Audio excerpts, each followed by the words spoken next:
used to walk along the path of light. Danger Bill, do you want to go there? We are in the midst of breeding season at the moment, and today we are going to show you what to do once your female lays eggs. So, over here we have our Mojave female. She was paired to a pastel leopard spot nose and a banana enchi. She is dropped, not too sure how many eggs. Let's take a bet.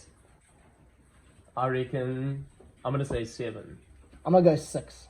6. What do you reckon, Kim? 8. Okay, let's do that. Okay, 6, 7. Okay, so one of the first things you need to do is get your female ball python off of the eggs that she is surrounding.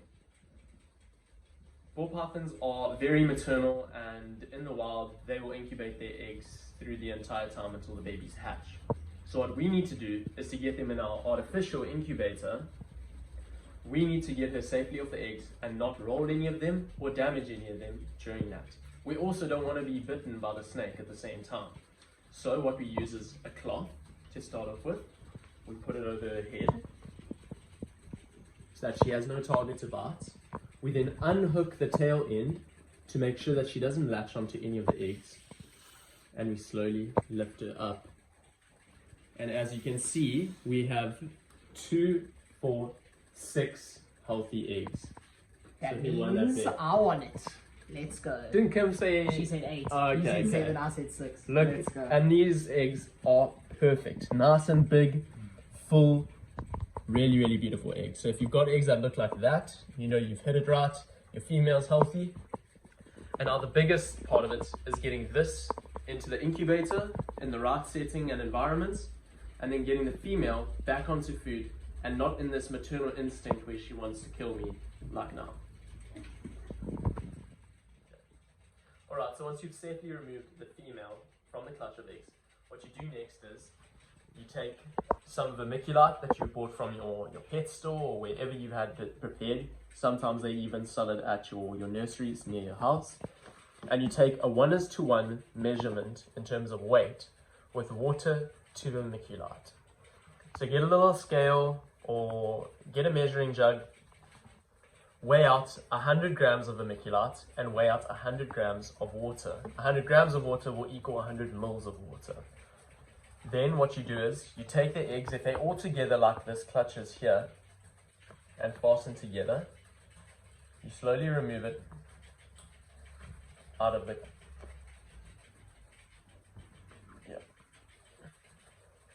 enclosure. These are all stuck together, and I prefer not to remove them if they are stuck together well.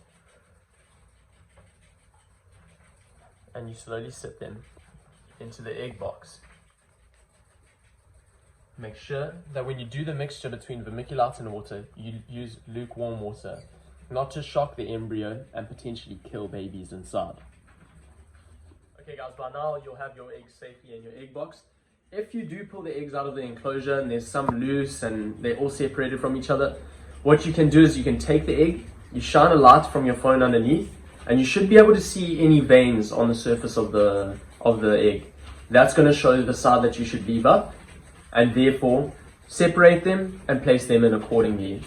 But if a female's wrapped around the clutch, if it's come together nicely and it's sitting all with the embryos up, put it in like we have. It's a safer way to do it.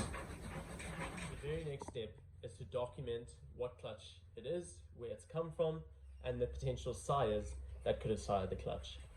So for this clutch, we put 2 males in with that female. The one was a banana, so we're just going to use code BAN for that. Enchi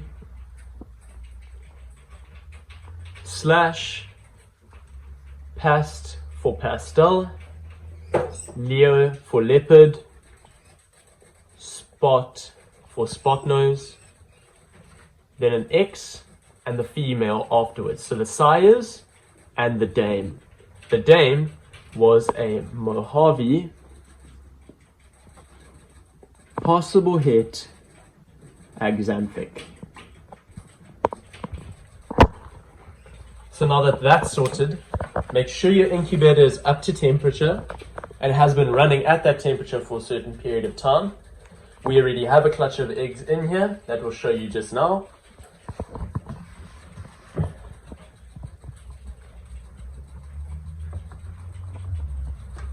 And there you go. Easy as that, you're gonna be a dad. Alright, so this is the first clutch that I mentioned to you guys.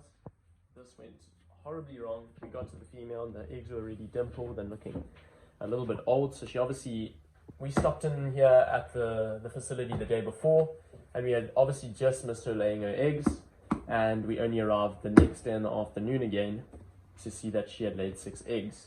She was a little bit underweight as well. As you can see, these eggs around here are not what you want to see inside your incubator. They are soft, they dented heavily, and they're discolored. Looks like they're starting to go moldy and rotten in certain areas. We've left them in here. We try to dry them out with a little bit of foot powder. But this egg here seems to be perfectly fine. It's surviving. It's doing well so far. And so yeah, it's not always sunshine and rainbows, but at least we've got one egg to show for it. The problem with this clutch, as you'll see on the front here, once I turn this over,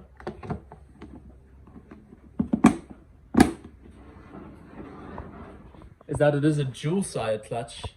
Both heads will come out in this next clutch, and there's 2 pastel genes. So if we get fireflies in this clutch, we don't know which is the male that's side the clutch. Okay, and the next step, once your eggs are in your artificial incubators, you then take your female. Ooh, okay, just relax.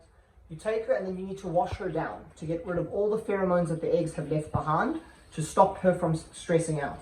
Then the next step is to replace all her old substrate with a fresh bed of substrate, pop her back into her enclosure, and try and give her a feed in a couple of days.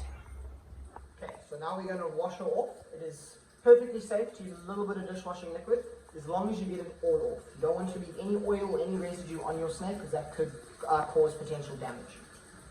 So quite simple. Just give her a nice rinse. A little bit of dishwashing liquid on your hands. Yours.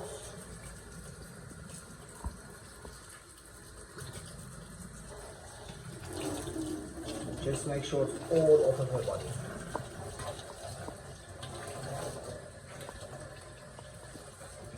Still a little bit different. Yeah, a little bit on the top side of the body here. So that's done. New substrate is in. She is cleaned and dried off. So now she'll go back. We'll leave her for about 2 days and then we'll offer her her first meal after her eggs. Thank you guys for watching. Like, subscribe. See you in the next one. Cheers.